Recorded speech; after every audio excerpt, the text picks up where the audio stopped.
Hello and welcome to another episode of Friday Happy Hour here on the Buckets NBA podcast at the Action Network. Glad to have you here. I'm here, Brandon Anderson. I'm here today with Joe Dellera, and we are going to talk about all things NBA All-Stars today. We're going to make our NBA All-Star picks. We'll talk about MVP, most improved, some of the different ways you can bet some of these things. I don't think we found a way to bet on who makes the All-Star team yet. I suppose since we are technically voting for them, that might be like voter fraud or something that's illegal in 49 states, at least, I'm sure. So we'll talk about all-star teams. Joe was on here talking props with us maybe about a month or month and a half ago on a Friday episode. Hopefully you have, by the time you're listening to this, you've heard Joe on a Thursday workshop talking about some games. Joe, welcome back to the Friday Happy Hour. Thanks. It's nice to be here. It's always good to be around for a happy hour, talking some shop about, some more fun stuff. So I think this will be a great pod where we can talk about a little bit of the, like our biases and who we actually like. Yeah, to be clear, neither Joe or I, to my knowledge, I don't have a vote. Joe, do you have a vote in the All-Star? Do you get an official vote of some sort? No, I have that public vote that everyone has that you're That's never right. really sure if you voted or not, but you will get NBA emails after that. Absolutely. So we will be voting with the public. These are just our picks. These are who we think who should make the All-Star team. Got a little twist to add in with some coaching thing as well. Joe, tell the people what you do at Action Network and where they can find you on social. So with Action, I've been doing game guides for a couple of years now, whether it's game guides, best bets. Once a week, you'll see me doing daily action picks for the YouTube channel. So that's usually out on Mondays. Sometimes we switch days, but we got picks every day. So somebody else is doing it too. And on Twitter, I'm at Joe Dellera. That's JoeDellera. And so we do that. We've been popping on some podcasts now, and which should be a good time. So I got my own podcast, and we put that one out there, and it's a good time. That's fun. So cash that. Give that a listen too. Got to do it. You got to cash it. And yeah. Joe and I talked a lot of escalator props and just props world last time. I'm sure we'll do that again. We might get some props talk along the way here too. Let's just jump in. Let's do some All-Stars. So over 2 decades at this point, it feels like the West All-Star team has always been the crunch, like the East All-Stars, there's 8, and there's I don't know, Joe, you want to play on the All-Star game tonight? Where it's pulling dudes from the stands. I feel like it flipped this year. I feel like the East is a lot more interesting. So I want to start with the West. I feel like the West has the your stars maybe, but it's a little clear who they are. So we're just going to go through in order. So first question for you, in the West, how many starters do you consider locks on your ballot? Obviously we've got 5. Which of the 5 are absolute must lock starters for you? I have 3 of them, I think, that are must. And I think I have a 4th that I think is about as close to being a must as you can get. I have LeBron, Jokic, and Curry as my locks, but I also think that Ja Morant should really be locked in. He's been absolutely incredible. I could see that one getting a little pushback just because he's a little bit newer. He's that guy that's busting through this year, but I really feel like he's had just a transcendent year, and he's basically becoming a meme. So it's incredible. Yeah, that block the other day, absolutely ridiculous against the Lakers. Yeah. I asked that question in a leading way because I'm about the same spot as you. I think there are 3.9 locks in the starters, and it's that way. I think Ja is getting closer and closer. Each week, the closer we get to the All-Star game, that might turn into 3.95, and it just might just be 4 pretty soon. It might be already really. Jokic, obviously, having just incredible historic numbers, all the advanced metrics, just breaking them basically at this point. And LeBron, especially with Anthony Davis out the last 11 games, I think he's at 34.1 points a game, huge numbers. Steph actually a little broken lately, fading back a little bit, but obviously an all-star starter. We don't need to talk about that. Yeah, I agree. I think Ja Morant has shown himself to be clearly in that mix. Crazy to say too, because for so long like Damian Lillard couldn't even get a starting spot in the West because there were so many guys blocking his path. And like, we'll come back to Dame. I don't know. Will we come back to Dame? I don't know. Sounds like no. Yeah, I mean, I don't know that he'll be available, but I'm not sure that he was going to be available among our choices anyway. No. So Ja Morant. Ja was my guy for most improved. We did our little draft thing way back. I wrote most improved article. I was in an OG Anunoby early, and then as his odds kind of dropped close to the season, Ja was my second guy and then became my top guy. 30-1. Ja is now a minus in front of his name at books for most improved. So here's my question. Ja is a stud, superstar, obvious, going to be in that mix. Do you think that Ja has gotten too good to win most improved?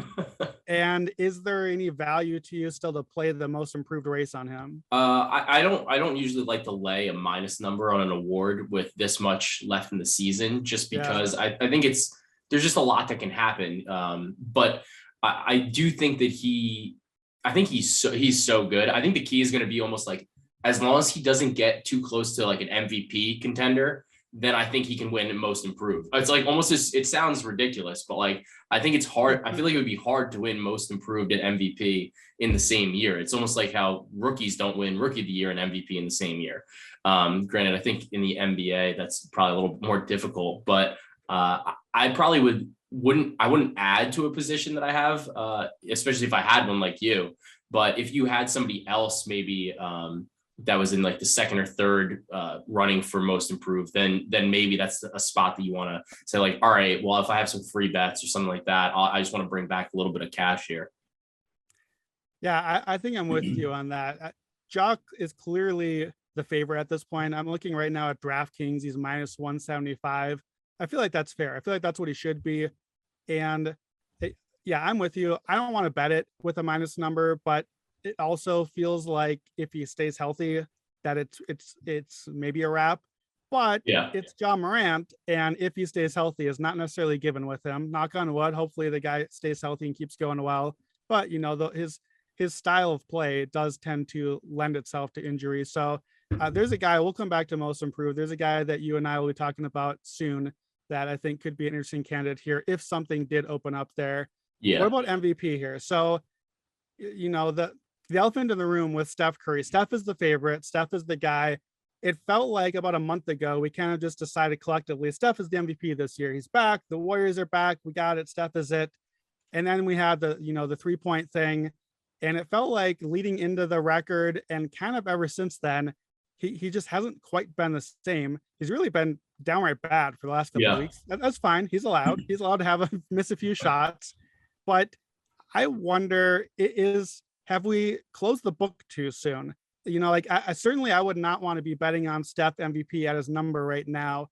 Do we think that the race might be a little more open than we're kind of letting on right now? Yeah, I mean, I think that Giannis is kind of underrated a little bit. I'm pretty high on the Bucks still overall, especially even looking at the title. So I think that there's a little bit of value with Giannis to win MVP. But I mean, if we're looking at it, you've got your reigning MVP, you've got the Joker, and he's just putting up crazy advanced stats. And then, you know, like LeBron is just a freak. Like, does the guy get older? I don't understand. Like, I mean, his hairline's been the same for the past like 15 years, but like, you know, like he's been incredible. And he's putting up, 30 plus points a game. Like it's nothing. Granted, he doesn't have the same help, but I think it's tough to bet on Steph at this number, especially if the way the West kind of is, if a team can really go on a bit of a run, you know, that might open it up for somebody else there. Yeah, I agree. Looking at DraftKings, Steph Curry is plus 150 right now. So he is the favorite still, not a minus number yet. Kevin Durant is plus 190. I actually didn't realize it was quite so close there. So plus 220 on FanDuel for Durant. Okay. So yeah, we'll come back to Durant, obviously in the East. I would not want to bet Steph at that number right now. I think it's more open maybe than the media is letting on. I think that there still could be a race here. There's a lot of season left to play. We don't really know how the Warriors will go. We don't know how Steph will hold up. Obviously, he's getting older, and another guy, you know, he's a smaller player compared to NBA players. So there's some risk there. Do you think, so I'm seeing right now at DraftKings, We talked about Jokic. We talked about LeBron. Jokic is at plus 1,300 right now. LeBron's at plus 4,000. Obviously, the big hurdle for either one of those guys is team record. We know MVP almost always comes from one of those top two seeds. It's not going to be the Nuggets or the Lakers.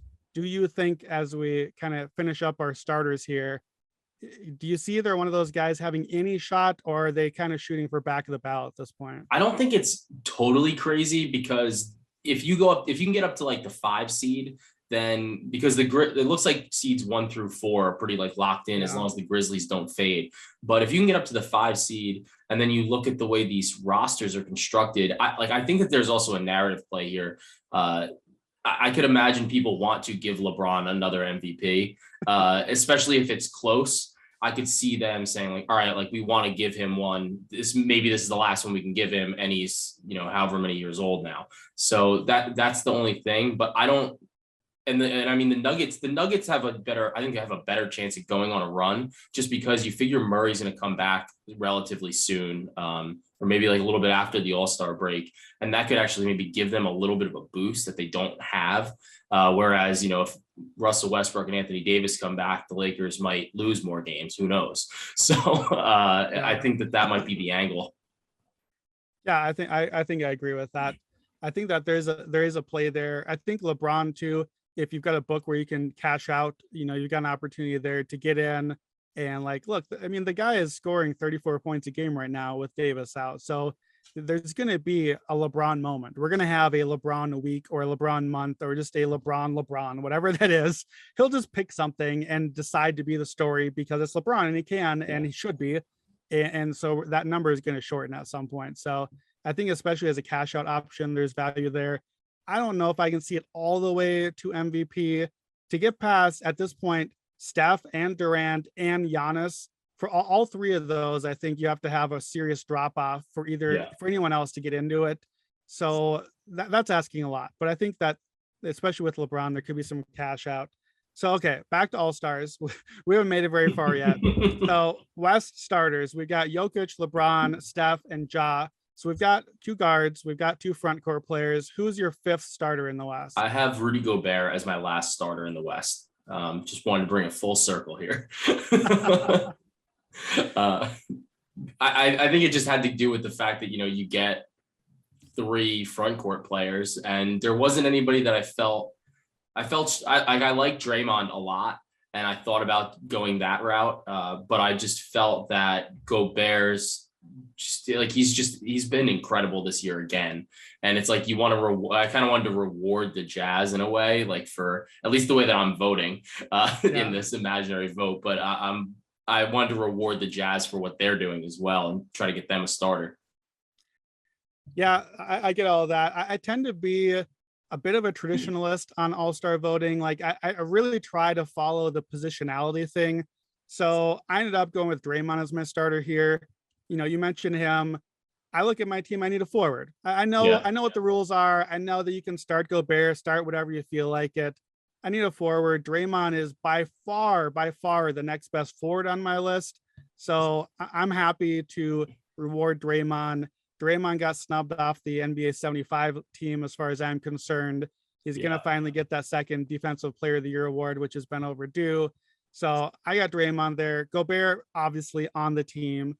I don't care that he's not fun to watch and it's an all-star game. He's one of the top 24 players. It's not close. He's on the all-star team. What do you do with the Jazz players? So Gobert's on mine. He's my top reserve, basically. So Donovan Mitchell, Mike Conley, where are they on the list? Do you have either of them as a lock in your reserve? Did you consider them? I have Mitchell. Mitchell made my cut for the reserves. I don't have Conley on this list. I felt that my issue with the Jazz is that this year, actually, their defense isn't as good. And when Gobert has been off the floor, their defense is bad. So I was that kind of, they have enough people on offense. They have a lot of scorers, but Gobert's impact for that team, especially this year, maybe in different years, it's a little bit, you can have a different position, but I felt that Gobert was the guy for the Jazz. But Conley I had left off of my list here. Yeah, I didn't expect Conley even really to be that close, and he ended up being one of the last names on my list. really Conley misses in part just because I needed more front court guys than backcourt guys. Again, kind of following the rules here. Gobert and Donovan Mitchell, I don't know who's 1A, 1B. I don't really care. They're both in. I don't really feel like one needs to start over the other one on the All-Star team or whatever else. They're both on my reserves. Chris Paul, I think that we agree has to be a reserve there. Yeah. Let's start with the Suns, though. Obviously, the Suns are at any moment basically tied at the top of the NBA with the Warriors. So Chris Paul, I think, is clearly the top pick on that team. What about Devin Booker? What about DeAndre Ayton? Do you ascribe to the Phoenix Suns deserve a second All-Star? Where are you at with Suns guys? No. I'm not there. I don't know what it is. Like I think Booker's an awesome watch.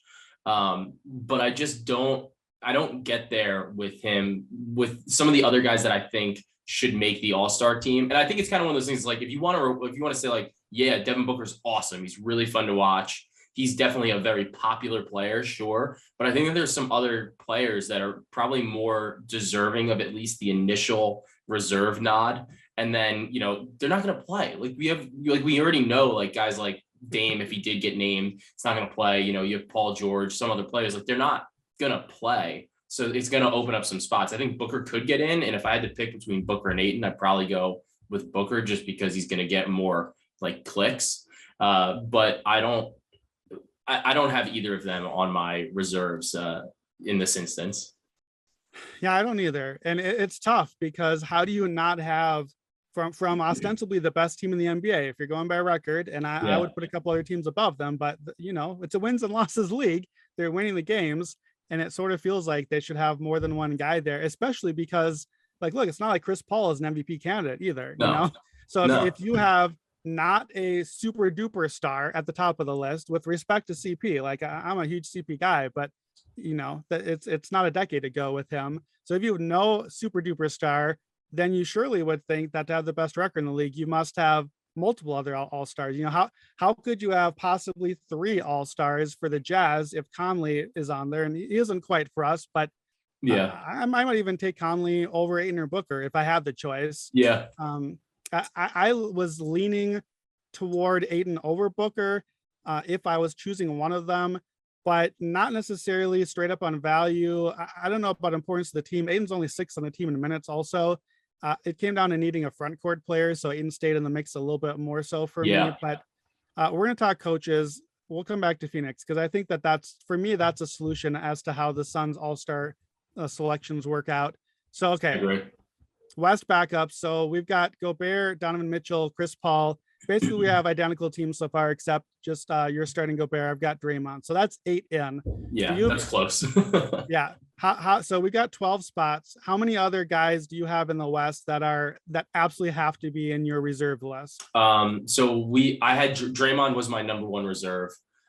So we agreed on that. I think that despite the injury, I felt like Paul George deserved an all-star nod, with the understanding that he's obviously going to get replaced. So I felt like he was somebody that really had kind of carried that team. Like the Clippers are just pretty bad without him on the roster right now. And I felt like he deserved the nod. Another guy was Luka. And he's that guy, like we've been talking about him as that he's going to win an MVP. And I don't know what happened besides maybe Jason Kidd showing up in Dallas, but it's been a weird year for people that have, Luka shares basically. It has been. It's, he was the favorite for MVP coming into the season. I don't think he should have been. We talked about that coming into the season. It's, we love to hype the young guys, and we know that's how it goes. And books want to entice money on the young players. So Luka's probably gonna be the favorite again next year, regardless of what happens this year. He's gonna be right up there again. But yeah, to me, it's an all-star game. I give Luka the benefit of the doubt. He probably should be on the team, but with the benefit of the doubt, he's definitely in. I don't have him as like the lockiest lock. He's kind of like the 9th or 10th guy on my team for me, but that's still pretty safely in. Paul George. So I have my last spot. I'm still kind of debating as we go. And Paul George is one of the names in the mix for me. So we'll come back to him for a second. A couple other names that I had. So I had Karl Anthony Towns. He was about my 7th or 8th choice here. I had Towns pretty safely in. He's 10th in EPM on dunks and threes. He just has been awesome. And the Wolves finally are at least competent. We don't ask for much. Just be competent and be awesome, put up huge numbers. So I think Towns has to be there. Plus, we needed those big guys. We need the big guys. We needed them. That's what I'm going to say. I actually considered Towns as a starter, not because I thought he's one of the top 5 players in the West, but just, like by the advanced metrics, Towns, Gobert, Draymond, Towns is ahead of those 3 in some of those. So, not that it's all about advanced metrics on All-Star game, but I think he's got to be on the team for sure. 100%. So I believe then, I think you might be at 11. Yeah. There's a name that both of us are on that I want to talk about here that I have not really heard much All-Star love, but you and I love Dejounte Murray. So the guy's awesome. Give me some Dejounte love. What do you love about him? I mean, look, he's on the Spurs. So, I mean, that's automatically just like a tough spot to be in because they're not like really supposed to be good. And I think the concern with him is like you really look at it and you're like, are these good stats, bad team type of deal? But the Spurs have been pretty spunky. And I mean, if you actually look at his counting numbers, they're pretty comparable to Luka's. He's scoring a couple points less, but he's basically averaging a triple double or like close to it every game. So I think that this is a spot where we can back Dejounte. Yeah, I think Dejounte, he's just been so good. He's at, basically 18, 8 and 8, 8 and 9. He's a nightly triple double threat, more or less. And he's putting up huge numbers. He's always been an awesome positional rebounder. He's always been a defensive stud. So that the defense is going to show up. He's 4th in the NBA in assists per game. He's leading the NBA in steals per game. He's top 20 in box plus minus at BPM at Basketball Reference. Just a star. For me, he's 10th or 11th on my list, but he's relatively safely on. Like of the other names that I would have to take over him, we talked about Conley or Booker. Maybe I had Tyrese Halliburton at least on my list. Always been a huge. I loved him at college, but to me, Dejounte is a pretty clear step above. He's the guy that I wanted to bring up with most improved. So, is he? If Ja isn't the most improved, either he gets too good or he gets an injury or just loses some steam. Is Dejounte the guy for you? And are you going to bet him? Yeah, he's at 13-1 on FanDuel. It's Ja Morant, then Miles Bridges, then Dejounte. And I think that Dejounte is fully deserving of that award, especially if Ja is kind of subsumed into the MVP conversation. I get that that's probably not really like a consolation, like you want to win an award, I guess. But I think that Dejounte is, if he makes this all-star team and gets put on as a reserve, I think he'll get a lot more eyes. I think he'll get to be a little bit more of a popular player, even though he's in, San Antonio. But I think he's excellent. And he's somebody that has just been an absolute cash every game. Like his rebounds assist line is almost always like 16 and a half, 17 and a half. And the way his averages are, that's just been money this season. Yeah, he's been a great props guy. I feel bad because as we're recording this, I actually just finally wrote about Dejounte today and I recommended an under for him. After all of our Dejounte love, we've hit a lot of overs, but the Spurs are missing like the entire roster. So yeah, other guys have to make shots. Yeah, exactly. Assists require more than one person. You got to actually have your teammates come through for you. And, we got like Josh Primo and some other guys starting for them. It's like the Cade Cunningham syndrome.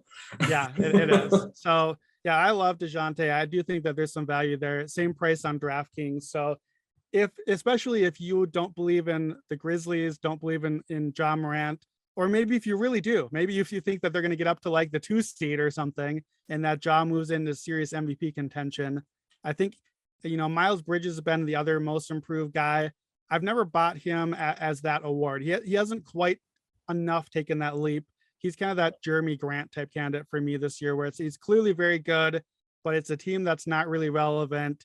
And he hasn't quite had that last half step into, like, he's not going to be in our Eastern conversation, I don't think, when we get there. No, and for him too, it's like, how do you give it to him when you have LaMelo doing what LaMelo's doing, like on the same team? So I think that the race is really, Ja, Dejounte with maybe a little bit of Garland and Bane in there, but that's a different conversation. Yeah, well, and Bane's gonna have the same problem as like, on his own team with Ja and Jaren Exactly. Jackson kind of getting in the way. So all right, so you've got 12 guys now. My last, but I don't want to belabor it. I need a front court player, and basically, I don't want to pick anyone. Like, can I like put another East guy on the list? Like, normally we don't run out of spots or run out of names for West spots, and it kind of went the other way. So I ended up basically at Paul George, DeAndre Ayton, Anthony Davis, who like, no, please no, I don't want him on the team. I don't feel like he's played enough or deserved it in what he has. We don't have played. any more guard spots. Right. Yeah, I would love to put a Conley on. I wanted to just give Conley a spot sentimentally so that he actually gets the spot for once after all the years we snubbed. I tried to get there on Kristaps Porzingis. I just wrote about him in a Mavs article that we all worked on together. It's up at Action Network.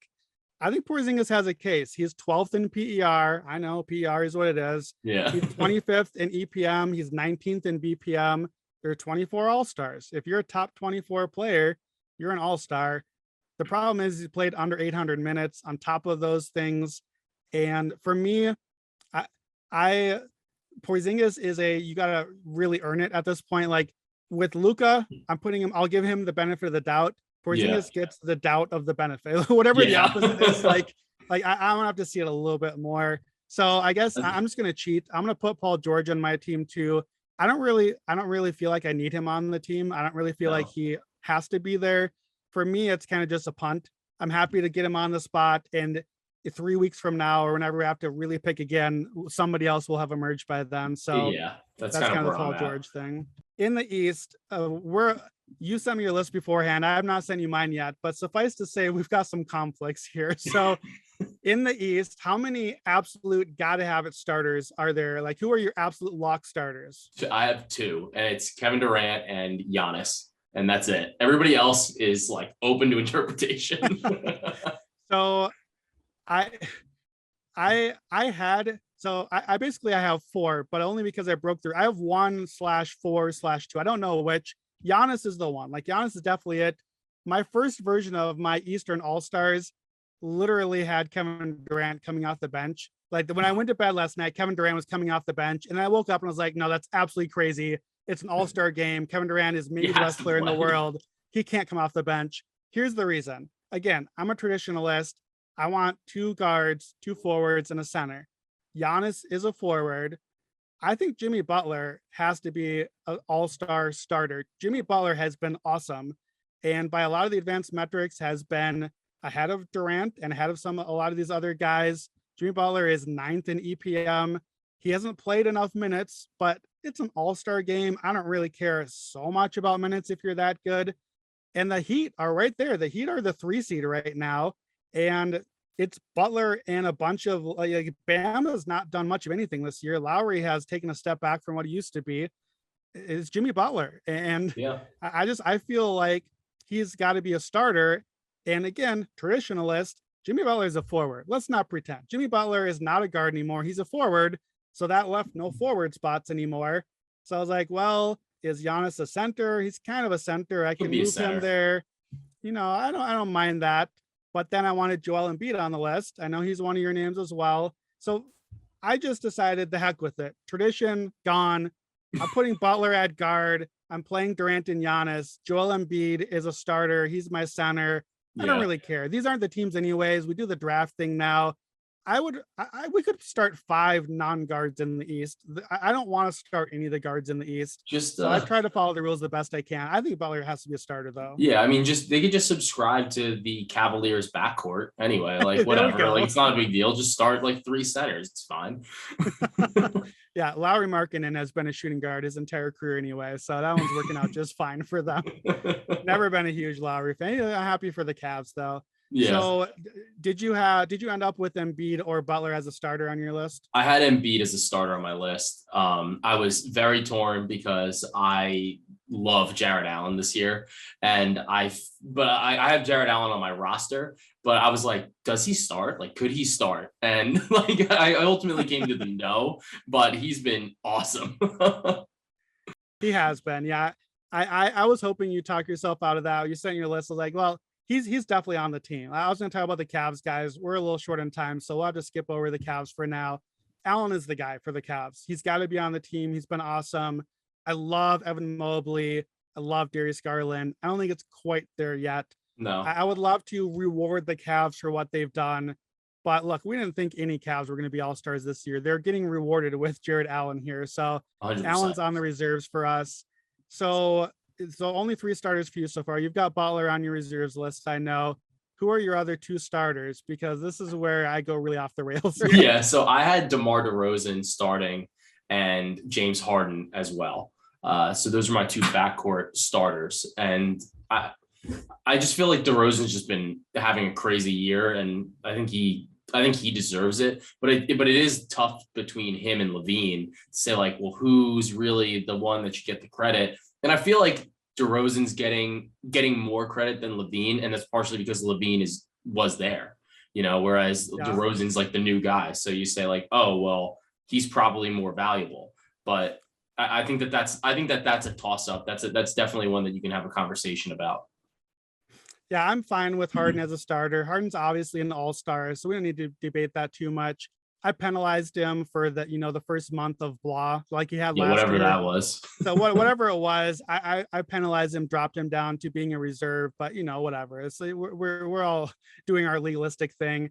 DeMar and Zach LaVine, they're forwards. They're playing minutes at forward. They're the Jimmy Butler thing again. So I can't really be too high and mighty about it because I played a forward as my guard spot also. Yeah. But so here's my absolutely crazy position. As our resident Bulls fan who lives in Chicagoland, I do not have DeMar DeRozan on my all-star team. Not as a starter, not as a reserve. He might be. Your job in the next 10 minutes when we get back to it is to convince me that I'm crazy and that Matt and Raheem will literally kill me and that DeMar has got to be on the list. I think Levine is 1A on this team, and the Bulls in some fashion to me are kind of like how we talked about with the Suns, where I think it's a team effort, and it's the team has come through. I'm giving the Bulls credit, but I don't think that there's been the superstar performance. I think DeMar as an MVP is insanity. I don't think that he's anywhere near the mix of some of the other guys we talked about. Like it's a prisoner of the moment thing. He hit the 2 game-winning shots. It's very exciting. It's huge. I love it. I love to see it as a Bulls fan, but I think we need to be realistic here. And, he's not going to measure up to the LeBrons and Jokic's of the world, let alone the actual MVP favorites. I have Levine on my team, but toward the bottom of it, and I have DeRozan as one of my last few names to consider. So we'll circle back when we get to the bottom. We talked about the Cavs. Oh, I have a starter still to name. So I do have 1 guard on my team. I don't even know if he's on your team. Maybe I'll sell you on him. I got Fred VanVleet. I want to have him on my team. Yeah, Freddie's my starter. Rockford, Illinois. So there's my homerism. I'll get the guy. Trade in my bull for a Rockford guy. Fred VanVleet is top 10 in the NBA in BPM. He's 6th in VORP. He's 7th in EPM. He's all the, as Zach Lowe says, the VORPs and Schwarps and all the letter. Like he's the new Kyle Lowry. Somehow the Raptors moved on, and just his traditional numbers don't show it, but he just does everything, and they just are better with them, and they win with them, and he makes everyone better. And it's all the things that Kyle Lowry used to do. He's leading the league in minutes per game. He's indestructible. And I just get my other options for guard. I got Trae Young. He's on my team, but I don't really feel like I need him starting. No. The Raptors are better than the Hawks right now, and VanVleet has been better than Trae Young by pretty much all those metrics. So I got VanVleet in. I think he's got to be on your team. Did I convince you to put him on your roster? Yeah, I think we got to put him in there. I'm not sure who I want to remove because I kind of felt like there were a couple of guys that I wanted on there for almost popularity reasons. And then I was like, I don't have forwards, but maybe I do. So I really wanted VanVleet on my roster, and I just wasn't sure where exactly to stick him because I wanted the one guy that I wanted on I wanted LaMelo on the roster. Yeah. But he's probably the guy that's actually at the bottom of who should be on the roster or not. So I could put VanVleet in over LaMelo in that spot. Yeah, it feels like LaMelo and VanVleet might be fighting for the same slot. I don't really want to talk about anyone, but Sabonis has probably got to be on the list, right? Sabonis is an all-star. Yeah. I'm not excited. I'm not excited necessarily to watch him at the All-Star game, but he's there. he's like a reigning champ or something of whatever skills contest. Like he can throw it through the tire. Good for Sabonis. Like I'd be fine if Sabonis had like a mild ankle sprain and then gave a spot to LaMelo if it comes down to that. That's like, fair. Yeah, like give like backdoor. LaMelo could get backdoored in there for his first one. Yeah, and like I'm fine with these young guys having to earn it too. I had LaMelo as a starter my first go around, not necessarily because he deserved it, but because I needed some guards. So I had Trey and LaMelo, and they were my traditional guards. He's popular and he's fun. It's an all-star game. All-star games are better when you have point guards that are just diming people up. Yeah. And and he's gonna run. Like he's gonna run. Well, and like again, if this is an old East team, we got Giannis, Durant, Butler, and Embiid. Like I need somebody out there to just like go create some plays and just get these guys going. Like I want to see LaMelo throwing alley-oops to Giannis and to some of these other guys. Yeah. And Jarrett Allen, that'd be a lot of fun. So we've talked about a bunch of these guys. So let's see. I've got on my reserves Trae Young, Jarrett Allen, Domantas Sabonis, and I've got LaMelo, James Harden, Zach LaVine. So that's 6 names. So I had one spot left after that. And that's where we come back to the DeMar DeRozan thing. He's one of my final names here. Do you have a Celtic on your list? Because I ended up leaving the Celtics off of mine. Jason Tatum, to me, is I looked at Tatum versus DeRozan, and I think DeRozan's been a little better, and his team has been infinitely better. And I'm not even sure if Tatum is the most deserving Celtic. Jaylen Brown, you could talk me into being Time Lord. Yeah, Time Lord's advanced metrics. Like I got him on my list. He's really 11th in win shares right now. He's playing a lot more lately. Al Horford's been very steady. I don't know who the Celtics all-star is, and I don't know that we need there to be an answer to that. I don't know that they need a name there. Do you have a Celtic? I had Tatum, but I think it was just in the whole, like, it's kind of like what we talked about with the East. Like I felt like there were a lot of guys that could be put onto the roster, but I wasn't sure who. And I was just like, all right, like I could go with him. Like there's an argument here. He's like kind of a clutch performer. He's popular. Because I think at the end of the day, like when you get down to it, you kind of can run into a situation where guys get voted in that like as starters, and then you're like, oh boy, like now we don't have guys that are really deserving. So then it's like you're really cutting out people. So I could see something like that even happening, because Boston, it's big city, very popular. Tatum's pretty popular player. So I think it's something that could happen, you know. I think it could. The good thing there in the East is we've got all those other front court guys that we already had a hard time getting them into our starting lineups already. So yeah, I don't know who Tatum starts ahead of when we've got Giannis and Embiid and some of those other guys taking spots up there. So I think they'll be safe. We'll see if he gets in. I suspect he will. It's interesting though. We didn't really talk about Dame much in the West. He's not really deserving of All-Star this year. I love the guy. He just hasn't been good enough. He's not healthy. In the East, you got Bradley Beal putting up silly numbers like usual. Wasn't really much of a consideration for me. Kuzma,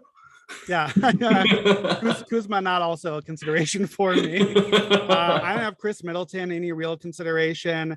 I tried to think about getting Montrezl Harrell a spot. If it was like a month ago, I might have found a way to get him in there, but they've just fallen off a little too much. So my last spot in the East, I tentatively have Drew Holiday in there. I just think Drew has been awesome. He's been clearly the second best Bucks player. The advanced metrics are great. The guy saved our Olympic team and won us gold immediately after. Like we talked about him so much. we did.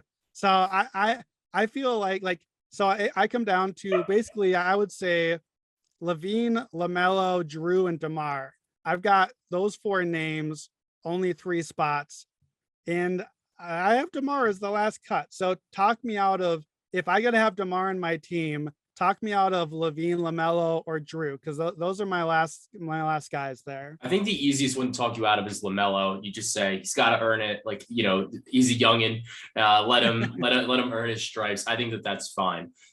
Drew, I guess you could say he's like the Bucks already got somebody there. And then with LaVine, it's just, he's not like DeRozan's the new guy. Like DeRozan's the reason why the Bulls are better.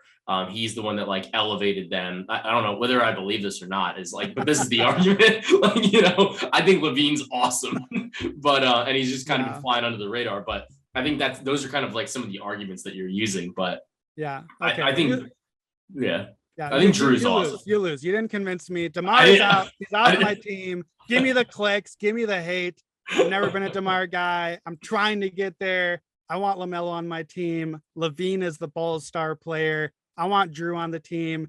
DeMar, you're out. I'm sorry, you're out. Joe, is there anybody else on your East team that did we get all 12 of your guys? I think so, yeah, because we touched on Sabonis. I have Butler in there, so yeah, I think we got everybody. And then my guy Jared Allen has to be on. I have Allen as like a lock. Like I need Allen's. I agree. Allen's a lock. He's definitely got to be on the team. I don't know that he's a lock in real life, but I think he should be. He should be there for sure. Yeah, I think he's excellent. All right, we got to wrap up this 30-minute, 60-minute podcast that we just pulled off. Yeah, you're gonna have some editing. That's right. You hopefully by the time you listen to this, you may have already heard Joe. If you haven't, check out Joe on our Thursday workshop podcast, checking out the Thursday night lines. Next week, we'll be back Monday, fantasy episode with Dan Titus and Adam Koffler. Tuesday, the big picture with myself, Matt Moore, and Raheem Palmer. Wednesday workshop, we're back. And we've got a lot more coming to you here too, especially as football starts to wrap up. We're going to be really bringing you a lot of Buckets episodes here. For Brandon Anderson and Joe Dellera, this has been the Buckets podcast. Have a good weekend and let's get buckets.